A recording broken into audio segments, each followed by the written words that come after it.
جو میرے اس نو مسلم صحابی کے مسئلے کو حل کرے اور اس شخص سے وہ درخت لے کر وہ اس کو دے دے تو میں اس کے لیے جنت کا وعدہ کرتا ہوں۔ وہ صحابی رسول کھڑے ہوئے اور اس صاحب کے پاس گئے اور اپنا ایک بہت بڑا باغ جس کے اندر کئی سو درخت تھے وہ اس کے حوالے کیا، اس کو کہا کہ یہ ایک درخت تو مجھے دے دے اور یہ میرا جو بڑا باغ ہے یہ تو لے لے،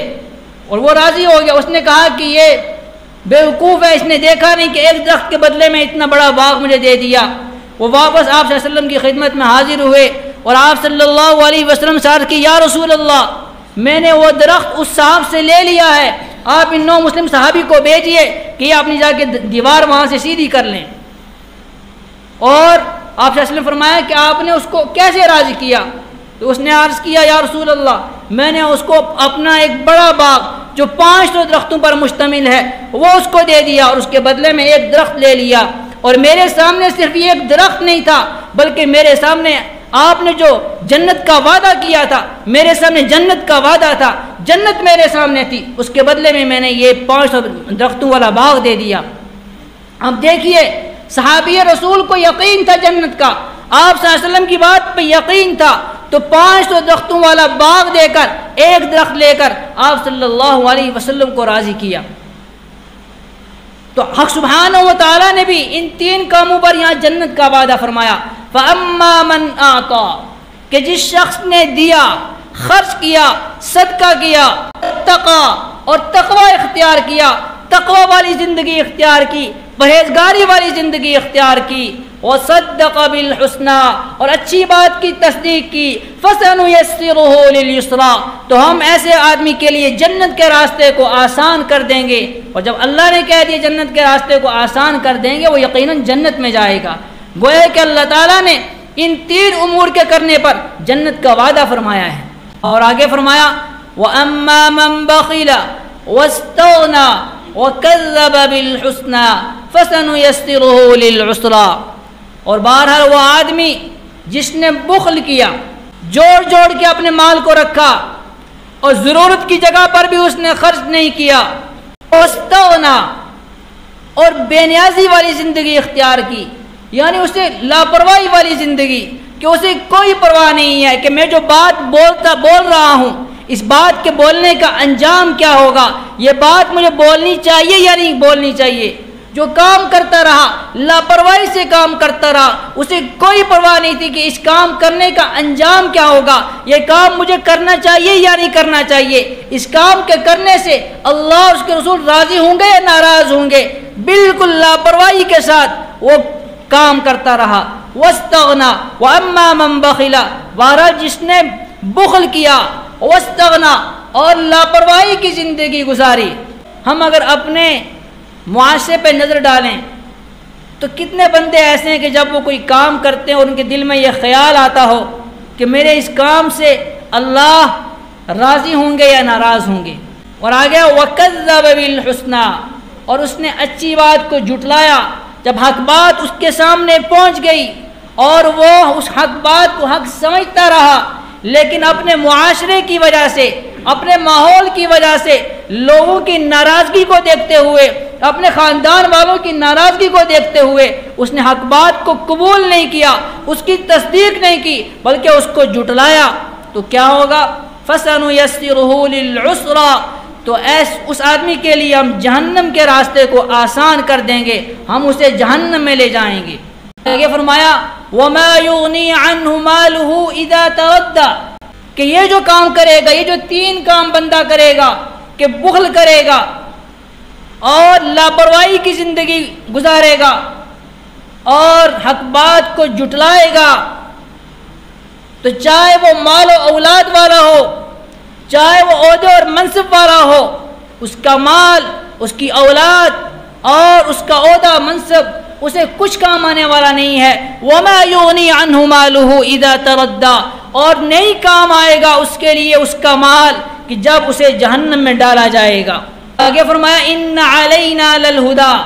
بلا شبہ ہمارے ذمہ تو سیدھا راستہ دکھلانا ہے قرآنی تعلیمات کی روشنی میں کہ یہ صحیح ہے اور یہ غلط ہے، یہ جنت کا راستہ ہے، یہ جہنم کا راستہ ہے۔ اب آگے اس کو قبول کرنا یہ ہمارے ذمہ نہیں ہے، ان علینا للہدی۔ لیکن اب کسی کو یہ ذہن میں آ جائے کہ اگر میں حق بات کو قبول کر لوں گا یا میں اللہ کے راستے میں دوں گا، میں پرہیزگاری والی زندگی اگر اختیار کروں گا تو شاید میرے مال میں کمی ہو جائے گی، میں غریب ہو جاؤں گا، تو فرمایا نہیں، وَإِنَّ لَنَا لَلْآخِرَةَ وَالْأُولَى، کہ ہمارے لیے ہی ہے، آخرت بھی ہمارے لیے ہے اور دنیا بھی ہمارے لیے، یعنی آخرت بھی ہمارے اختیار میں، ہمارے قبضے میں ہے اور دنیا بھی ہمارے قبضے میں ہے۔ اللہ کے رسول صلی اللہ علیہ وسلم نے ارشاد فرمایا کہ جس شخص کی فکر بس دنیا ہی ہو، کہ سوتا ہے تو دنیا کی فکر میں سوتا ہے، اٹھتا ہے تو دنیا کی فکر میں اٹھتا ہے۔ بالکل دنیا کے بارے میں سوچنے سے منع نہیں کیا، جتنی بندے کو ضرورت ہے اتنی سوچے، لیکن اس کا سونا بھی وہ دنیا کی فکر میں اور اس کا اٹھنا بھی دنیا کی فکر میں، اور آخرت سے وہ بالکل بے خبر ہے۔ فرمایا جو بندہ ایسا ہوگا تو اللہ تعالیٰ اس کے امور کو بکھیر دیں گے اور اس کی آنکھوں کے سامنے اس کی غربت آ جائے گی، یعنی دنیا میں اگر اس کے مال بھی مل گیا، اسے اچھا مکان بھی مل گیا، لیکن اس کی اولاد نافرمان ہو جائے گی، اسے اچھی گاڑی مل جائے گی لیکن اس کا کوئی حادثہ پیش آ جائے گا، کوئی ایکسیڈنٹ ہو جائے گا، تو فرمایا کہ جس کی پوری فکر وہ دنیا ہو جائے کہ اللہ تعالیٰ اس آدمی کے امور کو بکھیر دیں گے، لیکن دنیا اسے اتنی ہی ملے گی جتنی اس کے مقدر میں ہے۔ دنیا چونکہ دارالاسباب ہے اس لیے انسان کو محنت کرنے کا حکم ہے، لیکن دنیا ملے گی اتنی ہی کہ جتنی انسان کے لیے اللہ تعالیٰ نے لکھ دی ہے۔ اس لیے ایک حدیث پاک میں ہے، ان الرزق لیطلب العبد کما یطلبہ الاجل، روزی آدمی کو ایسے ہی تلاش کرتی ہے جیسے موت آدمی کو تلاش کرتی ہے، اور جس بندے کے مقدر میں جتنی روزی لکھی ہوئی ہے جب تک کہ وہ روزی اس کے اندر نہیں جائے گی، جب تک وہ اس روزی کو استعمال نہیں کرے گا، موت اس کو نہیں آ سکتی ہے۔ اس کے مقابلے میں کہ جس آدمی کی فکر وہ آخرت ہو، اللہ تعالیٰ اس کے کاموں کو اکٹھا کریں گے، یعنی وہ کاموں کے حل کے لیے وہ در در کی ٹھوکریں نہیں کھائے گا، وہ پریشان نہیں ہوگا، اور جتنی دنیا آخرت تو اس کو ملے گی، چونکہ جب اس کی فکر ہی آخرت کی تھی، آخرت تو اس کو ملنی ہی ہے، لیکن جتنی دنیا اس کے مقدر میں ہے اتنی دنیا اسے ملے گی اور ذلیل ہو کر دنیا اس کے پاس آئے گی۔ کوئی آدمی یہ نہ سوچ لے کہ اگر میں یہ 3 کام کر لوں گا، میں سچائی کی تصدیق کر دوں گا، میں اللہ کے راستے میں صدقہ کر دوں گا اور میں تقوی کی زندگی اختیار کروں گا تو میں فقیر ہو جاؤں گا، میں غریب ہو جاؤں گا۔ کہا نہیں، دنیا بھی ہمارے قبضے میں ہے اور آخرت بھی ہمارے قبضے میں ہے۔ فَأَنذَرْتُكُمْ نَارًا تَلَظَّىٰ، اللہ تعالیٰ ارشاد فرماتے ہیں پس میں نے تم کو ڈرا دیا ہے اس دہکتی آگ سے، جہنم کی دہکتی آگ سے میں نے تمہیں ڈرا دیا ہے۔ لا يصلاها الا الاشقى، نہیں داخل ہوگا اس کے اندر مگر سب سے بڑا بدبخت۔ فرمایا وسيجنبها الاتقى، اور جہنم سے بچا لیا جائے گا اس ذات کو جو تقوی کے اونچے مقام پر ہے۔ یہ جو اس میں الاشقى ہے اور الاتقى ہے، یہ دونوں اس میں تفضیل کے صیغے ہیں۔ ان آیات کا جو شان نزول ہے، اشقا سے مراد سب سے بڑا بدبخت وہ امیہ بن خلف ہے، اور الاتقى سے مراد وہ حضرت سیدنا صدیق اکبر رضی اللہ عنہ ہیں۔ جب حضرت بلال رضی اللہ عنہ نے آپ صلی اللہ علیہ وسلم کا سنا اور اسلام کو قبول کر لیا تو حضرت بلال رضی اللہ عنہ وہ امیہ بن خلف کے غلام تھے۔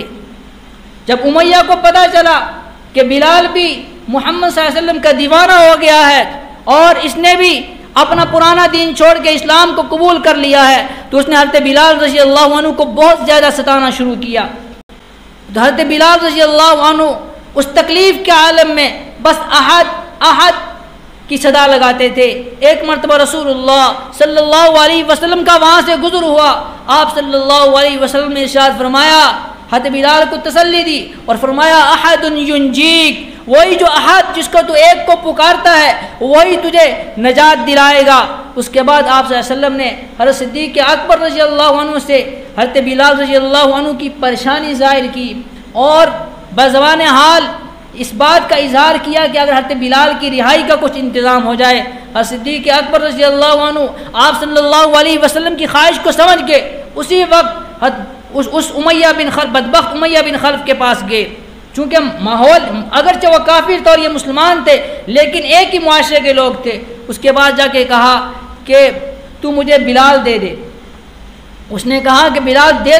تو دوں گا لیکن اس شرط پہ دوں گا کہ تیرا جو فلاں غلام ہے، وہ جو فستاد نامی تیرا غلام ہے، نصرانی غلام ہے،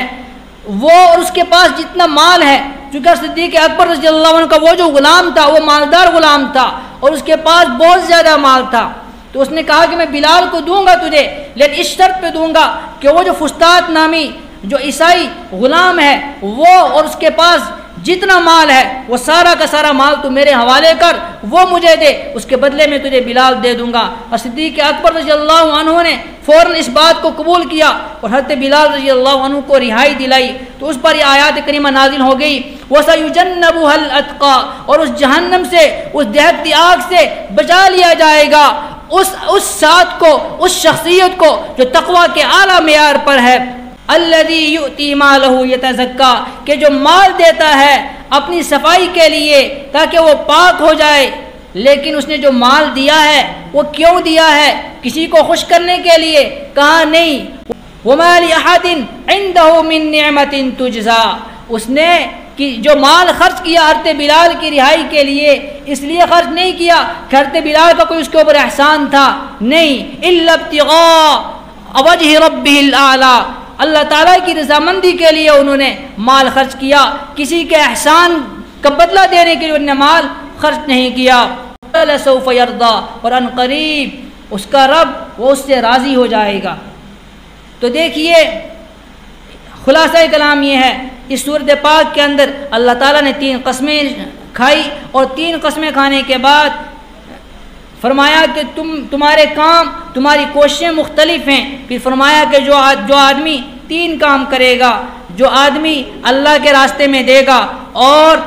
تقوی اختیار کرے گا اور حق بات کی تصدیق کرے گا، ہم اسے جنت عطا کریں گے، اور جو آدمی بخل کرے گا، لاپرواہی کی زندگی گزارے گا اور حق بات کی تکذیب کرے گا، حق سامنے آنے کے باوجود بھی قبول نہیں کرے گا، ہم اسے جہنم عطا کریں گے۔ پھر ضمن آگے حضرت صدیق اکبر رضی اللہ عنہ کی شان کے اندر آیت کریمہ نازل ہوئی، صدیق اکبر رضی اللہ عنہ کی شان کو بیان کیا گیا ہے، اور تمام مفسرین کا اتفاق ہے کہ یہ جو آیت کریمہ ہے وَسَيُجَنَّبُهَا الْأَتْقَى الَّذِي يُؤْتِي مَالَهُ يَتَزَكَّى وَمَا لِأَحَدٍ عِندَهُ مِن نِّعْمَةٍ تُجْزَى إِلَّا ابْتِغَاءَ وَجْهِ رَبِّهِ الْأَعْلَى وَلَسَوْفَ يَرْضَى، یہ جو آیت کریمہ ہیں یہ ہر صدیق اکبر رضی اللہ عنہ کی شان میں نازل ہوئی ہیں۔